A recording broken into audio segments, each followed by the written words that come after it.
Hello? Hey, what's up, Joe? How's Hey, it going? hey, what's going on?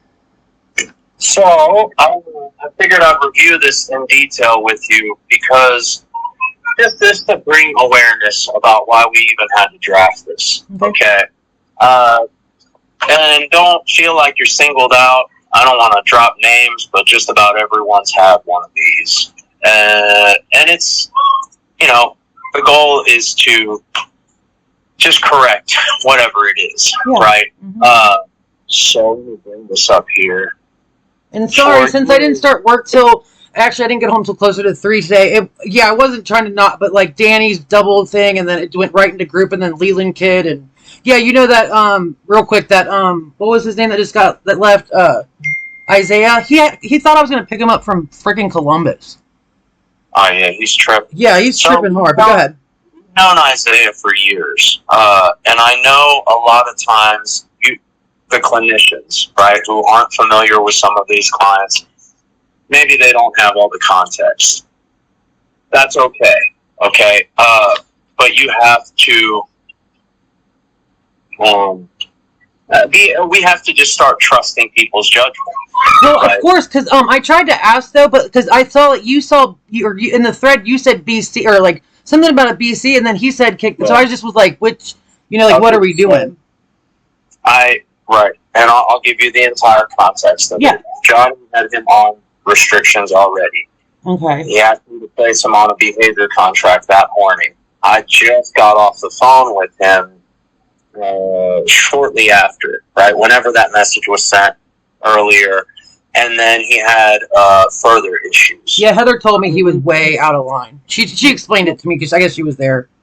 So when I called him, he denied it too, right? And he was like, "Oh, I was just talking to myself." Well, this isn't a one-time isolated incident. We've worked with Isaiah for almost a decade now. Oh, not at the house, but through Genesis, through Heritage. I've worked with this guy. So whatever, right? And I'll just jump into it because I don't want to waste too much time talking about. Yeah, Heather said he was out of line. He needed to go. Basically, his violent threats or something. Right. So this is just me and Chuck, right? We consulted. At this time, these are some things we want just for you to work on, right? And it's going to, and I bullet pointed if you have it up front. What I mean by interpersonal skills, the reason that's number one on the list. This morning I got like 3 different phone calls. It wasn't even the Isaiah situation. It ties into it, but one of them was Leland, right? Who? Leland. Selm and I know you probably gave him a disclaimer. The assessment. Yeah, okay. So I just want you to be mindful moving forward. You're not wrong in what you said, right? But and I've done this too as a clinician. I know, like, it's not what's the word I want to use? It's not a fatal mistake, right? But it is a mistake that I made too, and a lot of clinicians make. And what we do, we tell them, hey, we're here to support you. If you decide to make the decision to leave, we'll, help you get referred out, right?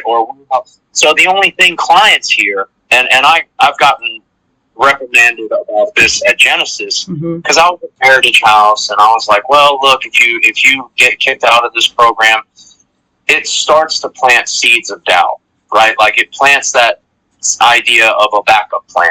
Like, hey, maybe I won't commit to it, or whatever it is. It's like, well, if all else fails, I have options. Okay. Right? And so what happens is, with Leland's specific situation, he had relapsed. He was non-compliant with behaviors. Johnny said, hey, we're putting you out of housing. He had agreed to residential. They had coordinated it. All of it was set up. And the first thing this morning was, well, no, I don't want to go anymore. Right, which that happens, that's normal. But his reasoning, right, and he was demanding to talk to you, was because he said, well, Jessica said she could set me up with something else, right? Well, and he wouldn't get off that, and he wouldn't leave without it or the referral. So just being mindful moving forward. This ties in with the second one: knowledge of and adherence to process matters. it is on our discharge. When we discharge, it is our due diligence, or it's ethical practice, best practice to provide referrals. Just don't open with that, because guys take it and run. What do I do? Like, because I always tell them too, like, if you need referrals to stuff and you can't figure it out, always still, even, you know, after you can always call. I just leave, like, the line open, like, you can always call me. Like, what? How should I phrase it? What would be a better way to phrase the resources thing then? You could mention, like, resources in the community, Yeah. but as far as, like, an aftercare referral, just don't plant that seed of doubt, right? Okay. Like, hey, if this don't work out, and I'm not saying... I see what you're... No, I see definitely what you're saying, because then it brings up even the thought in the brain and stuff, because I just always... I hate when people sneak out, you know, and I'm like, even if it's not a good fit, you don't have to do that, but just, yeah, not even saying that, I guess. I see what you mean, though. Well, like your message said, just communicate and end it with that, right? Just communicate. We would rather you be in communication about it and support whatever decision you're making than looking for a missing persons, right? Okay. I got it. I know what you're saying. I see what you're saying. Right. The reason I put this Slack message on here, and I'm going to cover this during supervision as well, because again, you're not the only one who does this, but I've been getting calls about, and this is from other staff members, right? Not Johnny, but issues with reading this stuff. They're like, hey, this is discouraging. Why are we always pointing out? And it's true, like, it's okay to criticize, but please start to offer constructive criticism. We had a side conversation, too. He even told me there's no need to apologize. I even said, I asked if there was wiggle room, if we could move him houses. Well, this isn't with Johnny, right? It's other staff reading this stuff, because we all see it, and it's long feeds, and we read into it. Because I read it, too. Sometimes I'm like, oh, man, this is... I just want to keep the Slack messenger professional. If we see... Where are you talking about? So I can look, if you don't mind. So under... just so I can see and obviously fix it, obviously. Okay, let me bring it up. When you guys were talking about Isaiah, was that under the general chat? For client issues? I'm looking right now. No, I think it was under client issues. Client issues. Okay. Yeah, it was under client issues. So yesterday from 12:30, right, 12-something, we had communicated, hey, whoever's needs a behavior contract, okay? Yeah. And then we had replied some, he's on restriction. Then you said he's nice. Yeah, he sounded nice when I talked to him. Then Johnny says, hey, right, we've made this decision. We're going to go ahead and discharge him. Please offer referrals. He's not in housing. Courtney jumps on, okay, I can do some. Jennifer said, well, I can do some. They want to go on and talk about symptoms. And then you had asked, what's the end result, right? And I know I mentioned a behavior contract, but stuff occurred after, right? And Johnny said, we decided. I get it. You're trying to advocate for a client, right? But I asked what was going on, and no one answered me, by the way. I did try to figure out what was going on from staff members, and no one answered me. I know. Jessica, just on a personal note, right, I'm just curious. Are you supposed to be on any medications? Not saying that you have to. I'm not your doctor, right? I'm just curious because, and this has been brought to my attention, not that I don't notice it, right? But every couple weeks, like, you sail super smooth, and then every few weeks, it seems like we run into these communication issues.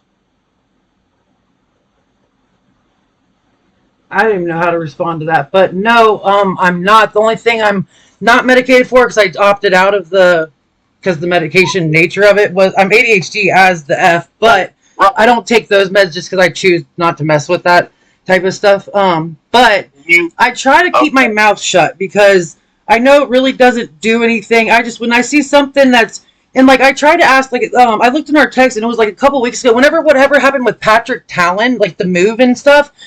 He obviously, what he said didn't make sense. So like when it doesn't make sense, I'm sure it's not true usually, you know. So I tried to ask like Johnny, and you're like, and I asked you what happened. You're like, I'm not really sure. I asked Johnny, and then I ask, and I just don't get any answers. And I'm trying to figure out, that was the difference between John and Patrick. Remember I asked you about it, and I just don't get responses. So, like, Well, I just wanted to know what's going on with my clients so I know how to counsel them and correct it if necessary, and just to know when they ask me stuff, to know what's going on. And I just don't even get, like, it's not even like I'm allowed to, like, have a question. And when I have a question, people take it confrontational. You fired several questions off here, right? I don't know if it's a focus thing or what, because you do really well when you're focused, but then right, so it's asking about the end result, and then why is he exited? Just so I know, because he thinks he's sleeping on the street, and then you shift gears and I have some input to share, different interventions, but the decision had been made, right, and so that's going to go into the other bullet points I have, but it's fine, right? I know you're trying to advocate now, letting them know, hey, there's no physical contact, but I'm not really sure what happened. I heard it from the client, right? And we're trying to move him houses, other behavior, but this was a decision that's made between John the housing side, right? To unfortunately have to discharge him. And I know you asked more questions. Hey, didn't he get here 2 days ago, right? And Johnny had offered the drop-in center, right? Then you follow up with more questions about, and I get it. People aren't answering it, but that's because it's a messy situation with Isaiah already. It's something that I had tried to intervene on. I wasn't aware that Heather was there and was able to provide you context. It might have been helpful if she went on.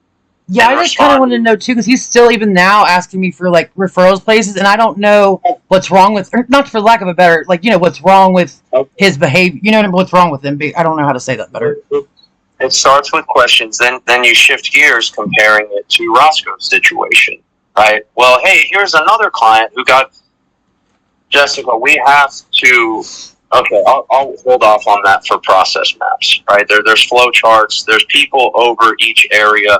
We're not doing this arbitrarily, right? We don't do it because we don't like the guy or that there's no reason, right?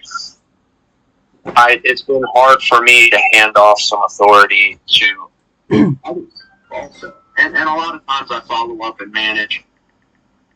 But that's besides the point, right? And I'm about to have to do that with Leroy too. But if I give him the authority to make a decision, I can't come back and undermine it. Right, I can't step in and question his decision making if I'm truly handing the authority over, and that's what it is for Johnny.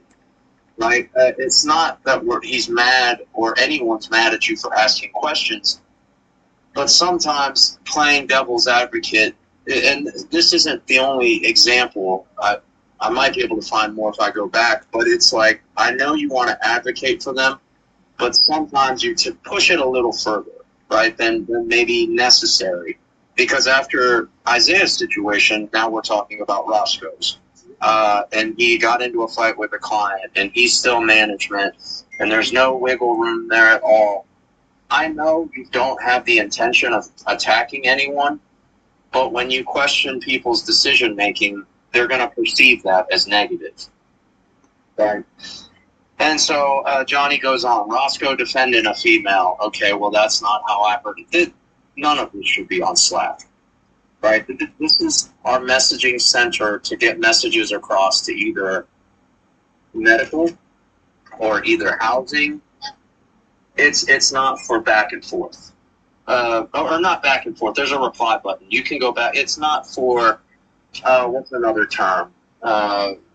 Verbal conflicts, right? Disagreements.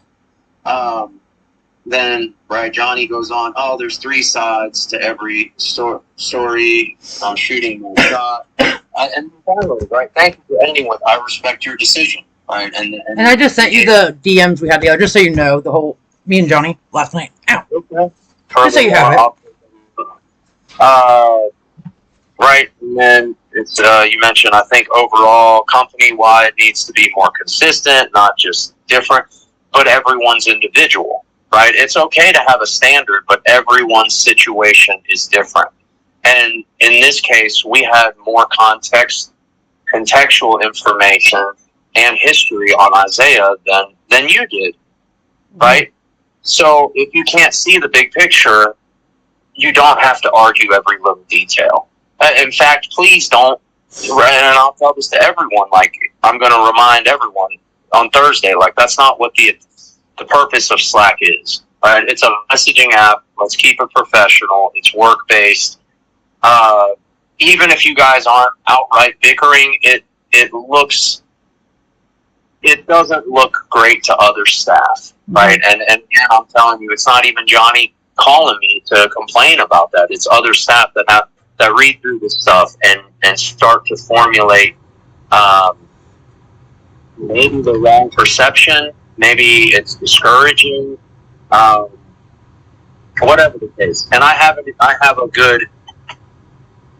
better example of like any of this moving forward, right? If I don't do it on Slack, how do I do it? Okay, I'm going to talk about that Thursday in supervision, right? How do we address disagreements? Maybe not conflict, but hey, if we don't agree on something, okay, we don't have to air it out on this isn't social media, but on a group platform, right? And involve everyone else in this. But if you do see a need, right, just very simple, communicate with respect, and you do in here. You're like, hey, I mean this respectfully, and then offer a constructive criticism. So what I mean by this is, and there's other guys that I've had work with on this before, all of us see gaps in services, gaps, issues. Okay, pointing out the problem and complaining about it. That's what the client said to do. I decided to listen to it Monday. I'm like, okay, cool. You guys want to sit here and all complain, right? About how this isn't perfect. You don't feel like that things could be better, but they never offer a suggestion, right? Well, how can we work towards a solution? That's what I mean by communicate with respect and constructive criticism. If you see a need, cool. Point it out respectfully, not that. In a respectful way, but also offering a solution. Hey, this is maybe how we can handle it differently. And outside of that, if there's further disagreement, again, I'm going to cover how to. I'm ready to write a process map about it. I might, so that people can follow the steps. Like, hey, this is what I do first. This is what I mean. It's. I don't think I should have to, but maybe I do. Tomorrow's supervision, we'll see. If I have free time, I might type it up. If not, I'll just verbalize it. Number 2, that was it. Compliance with process maps and decision charts. If Johnny makes a decision in housing, right, Chuck has handed that authority over to him. I honor it. Johnny's been with us long enough. He's been a house manager. He's an alumni. I trust his judgment. Right, I'm not going to disagree with it. I might question it. If I shoot him a text or something, just like, hey, whatever. Right? But I'm not going to try to oppose it. Okay. And maybe you weren't outright opposing it, but it's the perception, right, and the messages. And whatever other outside issues or comparisons, drawing comparisons, and a lot of that looks like complaining, right? And it's like, oh, well, this isn't fair. What about this situation? Versus, let's just focus on the task at hand. And at the time, it was, hey, Isaiah needs to get out. He needs to get somewhere safe, but he can't stay with us. And then with process maps, I'll talk about this Thursday with clinical. A lot of the stuff either needs to be, just like with housing, it all has to get approved with Chuck. If we move someone in, if we move someone out, believe me that Chuck is in this decision making, and if he wants someone gone, that's the final say. Right? So same with clinical. If you guys ever run into questions, right, don't hesitate to reach out to me. And most people don't. With medical, same thing. I don't. We haven't encountered this, but down the road, if medical makes a decision, well, I guess maybe we did encounter it one time. We had someone come. I don't remember the detox girl. Yeah, and it was a call I got, and I don't think you were being rebellious, but you were asking a lot of questions followed by statements, right? Like, oh, maybe we'll just do this. And it's not something we do moving forward. It wasn't the case, right? In that case, I think I did respond once or twice. Please allow the sections to run how they should be, right? If housing makes a decision about housing, we support and honor it. We don't staff split. We don't complain about the situation. I want to do everything I can to support them. Same with medical, right? And same with clinical. When we make decisions, housing and medical is, supportive of whatever it is that we decide. I got questioned about Tom, and he talked about it for about 30 minutes on supervision that day about him being successfully discharged because he owed housing rent. So, okay, that was a different situation. Yes, I remember your client, and he was successfully discharged. That's why I started including Johnny. I wasn't aware of the back rent, all that stuff. I think we kept him as a successful discharge, but he wasn't allowed to join the alumni groups, right, the threads, because if these people are in their network, that's fine, right? But that thread is for the guys in housing. Or maybe it's for alumni too, but Johnny's in charge of that, right? And if Johnny don't want him on there, because he didn't leave on the best of terms, I'm going to support his decision, right? Like, if Tom wanted to be connected with the guys so badly, he wouldn't have left the way he did. Or if they were really in his network, he should have no problem messaging them. Okay. Final one, professional competency. And all this one is not that you're incompetent. I'm told it straight from ACA. It's talking about professional practicing within your scope. And it ties in really with the compliance with process maps. Our scope is clinical therapy. Right? And you do case management for some too. So really both therapy and case management. Outside of that, when it comes to their medical and their housing, we have to trust the professionals we have in place, right? Like, and it's just, I'm not saying that we don't care about their other stuff, right? As a case manager, sure, I want to help set them up with housing and resources. As a case manager, sure, I want you getting medical treatment, but if they get an answer they don't like, right? That's not for us to pass judgment on, right? Because that's outside of the scope of our practice. We're not their landlords. We don't have any say over their housing, and we're not their doctor, right? Just like I said earlier, I wouldn't encourage you either way. I was just curious because I don't see this often out of Jessica, but it is a cycle that I've seen, years of times over the last year and a half. And I know you have external stress going on. Sometimes it's your son in the hospital.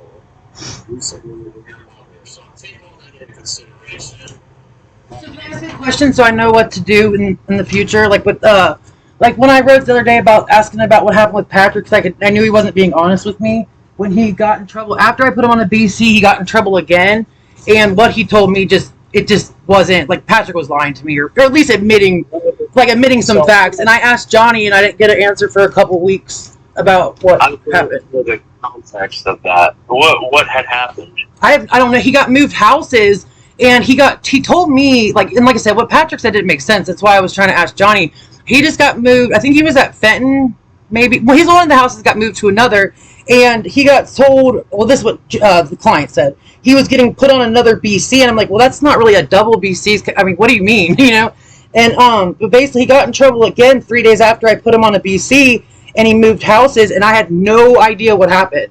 And he told me it just didn't make sense. So I wanted to, actually know what happened, so I know, what to tell him how to be compliant, and I got no response. I don't even know. Me either. Yeah, he said he gave him another chance, but I still don't know what happened. Previously? Okay. I'm gonna... So, with something like that directly happens, just with one of my clients, I shouldn't ask, how do I Like, what do I do? If they get discharged, absolutely, you can ask that. Hey, I'm doing this discharge summary. What should I include in there? Yeah, this one didn't Right? get discharged. She just moved him, and he got in trouble for something. I don't know what Patrick's issues were. Me either. The first BC was for a relapse, though. I do because I put him on that. Or you told me to put him on that BC for buprenorphine or whatever. Right. So that was the original trouble. I just don't know what happened the 3 days or 2 days after. That's what I was asking about. Just so I knew what to tell him, like, hey, stop doing this. Like, you know, I don't know what he did. You know what I mean? Sure. That's fair. And I'll try to get with Johnny to see if it was anything else. So what do I do when, like, if I have a question like that? What's the most appropriate? And I'm not being smart. I'm really actually, like, what do I do then? So if they're being discharged, yes, you have to have it. If they're not being discharged, it would be good to know. I'd still say ask Johnny, right? Like, he should be able to tell you why this guy got moved houses, or why someone is being discharged from housing. It's okay to ask why. You have to type the document, but that, you know, respect the decisions of me. And I don't get responses typically when I ask questions like that. If you don't start tagging me in those texts, okay. Right? Like group text to me and Johnny, or me and, because they can still tell you why. Right? Yeah, because I wasn't questioning it. I had no clue what happened, and I knew the client was lying to me. You know what I mean? Right. And I see your text, and you guys, and I'm telling you, it's not, Johnny's not mad at you. Right? No, I know. That was last night before, like, I knew about this thing happening. We got a lot of calls this morning, and they're from other staff that are concerned. And I think that well, not only, we've grown to a point where we have enough clients and staff that that's why these process maps were necessary. Because otherwise, I'm going to continue to get calls like this every day. I asked Heather to send me copies of the stuff that she had, and I think she was looking for them and stuff. But I don't know. It's not very encouraging to be told that several staff members are calling and complaining about you. It's like, because I try not to even talk to them because I know they don't like me, which is fine and doesn't matter. But every time I even question anything, it's a problem. So I'll try my best not to like say, but I just when I want to, because like offering the alternate solution or whatever, like I said, hey, can we maybe move them houses? I would help move houses. Like I thought that or construct it, whatever it was, offer an alternative, whatever it was. Exactly, you said. Stop the conversation, Jess. Okay. Right, like that's a good place to stop right there. Like, hey, you know what happened? That's okay. That's curiosity, right? Hey. Just because providing referrals for him. That's the only reason I asked, even. Okay. But then the other stuff that follows, right? That's where it's like, hey, it feels like you're kind of questioning our decision making, right? And it's not that we don't have a standard. The standard for disciplinary action is restriction, then behavior contract, then discharge. But like you've seen, once in a while we have to make exceptions because treatment is individualized, right? And everyone's situation is a little bit different. And that's all this performance improvement plan is. We want to see healthy communication, you know, whether it's constructive, whatever it is, right? Just keep it positive, keep it professional on there. Stay within your own boundaries of competence, right? Therapy, case management. The other stuff outside of there, we have to let the people that we've put in place to trust. And that's all I mean by compliance. You're not in non-compliance. Just follow the process maps and decision charts. And on the discharge process, it even says on there, provide aftercare referrals. So if we know at that point a guy's communicating, hey, I'm definitely leaving, okay, that's fine. This is one stuff wanted me to really bring up with you because I know you don't have ill intentions. You're not trying to push people out of our program. No, that would be counterproductive. I know, but you have to understand this is how the clients hear it, right? And so one of the calls I got was from Chuck because he said a while back he was on a thread with you and you had mentioned providing referrals out and Chuck was still trying to get this guy in the door and it just... Oh, the A-list guy? That's the only person that would be about, right? No, this was a while back. And by the way, I can't get a hold of him. But go ahead. Sorry. It's okay. He gave me a couple examples. He said he'd seen it more than once. His fear, I think you guys are on two ends of the spectrum. I don't think you mean harm by it, and I think he's afraid that it's causing. I know that you're not the reason these guys are leaving, but the ones that you offer it to, right, prior to their actual discharge, are the ones who are exiting, and then demanding that that we set them up too on the way out.